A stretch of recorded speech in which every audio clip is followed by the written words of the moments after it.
Ya, itu yang pertama hutang janji, yang kedua hutang 50M, yang terakhir Pak Sandi menyebutkan setelah didoakan dan juga dipertimbangkan, didiskusikan dengan keluarga, beliau ikhlaskan hutang 50M itu. Menurut tanggapan Pak Anies?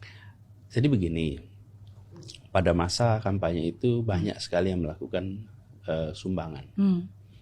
Banyak sekali, ada yang kami tahu, ada yang kami tidak tahu. Dan ada yang memberikan dukungan langsung kepada apakah relawan, apakah tim. Nah, kemudian ada pinjaman, sebenarnya bukan pinjaman, dukungan yang pemberi dukungan ini meminta dicatat sebagai hutang. Jadi dukungan yang minta dicatat sebagai hutang. Lalu kami sampaikan, bila ini kan dukungan untuk sebuah kampanye, untuk perubahan, untuk kebaikan.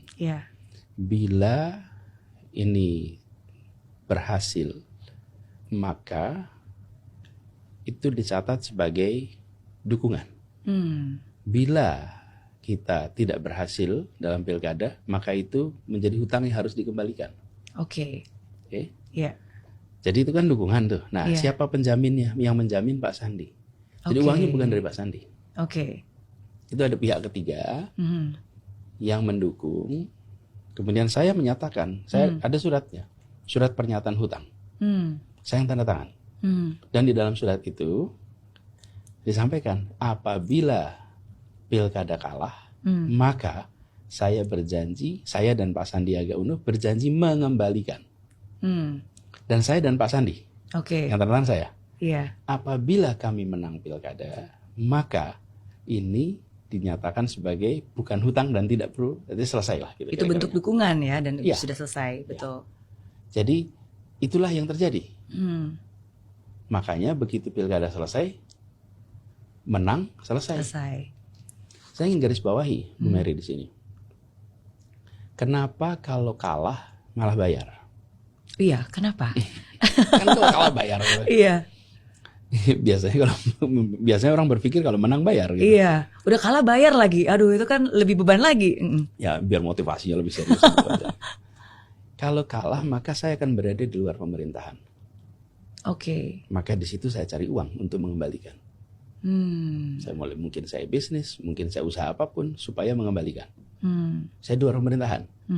Kalau saya menang, saya masuk pemerintahan, saya tidak cari uang di pemerintahan untuk membayar itu. Dan kalau tidak, saya harus ngumpulin uang bayar hutang. Lah, bukankah ini yang menjebak kita selama ini? Betul. Dengan segala macam praktek-praktek fundraising untuk apa? Untuk biaya pilkada. Kemarin sebaliknya, bila kalah maka saya di luar pemerintahan, sah dong cari uang. Betul. Sah dong berpunya usaha. Betul. Tapi begitu menang saya di pemerintahan malah tidak usah. Justru itulah dukungan Anda untuk Jakarta yang lebih baik. Betul, bukan? Dukungan untuk membawa perubahan untuk itu. Perubahan Jakarta. Jadi mengembalikannya dalam bentuk perubahan, janji apa yang bakal dikerjakan gitu kan. Persis. Itu mindset baru. Cuman kan itu ada perjanjian yang karena ada seseorang yang mengungkap, ya sekarang kita ceritakan. Ada dokumennya. Jadi kalau memang satu saat itu dianggap perlu dilihat, boleh aja, tidak ada sesuatu yang luar biasa di situ. Jadi tidak ada sebuah hutang yang hari ini harus dilunasi. Nggak ada. Karena ketika pilkadanya selesai. Betul. Jadi menjadi aneh gitu ketika sekarang kita bicarakan soal ada hutang yang belum selesai, sudah selesai ketika dulu, karena perjanjiannya begitu. Terima kasih sudah memberikan informasi. Dan ini Bu Mary, saya berharap mudah-mudahan pola seperti ini itu bisa menjadi bahan referensi untuk dipikirkan. Bahwa mendukung itu untuk perubahan.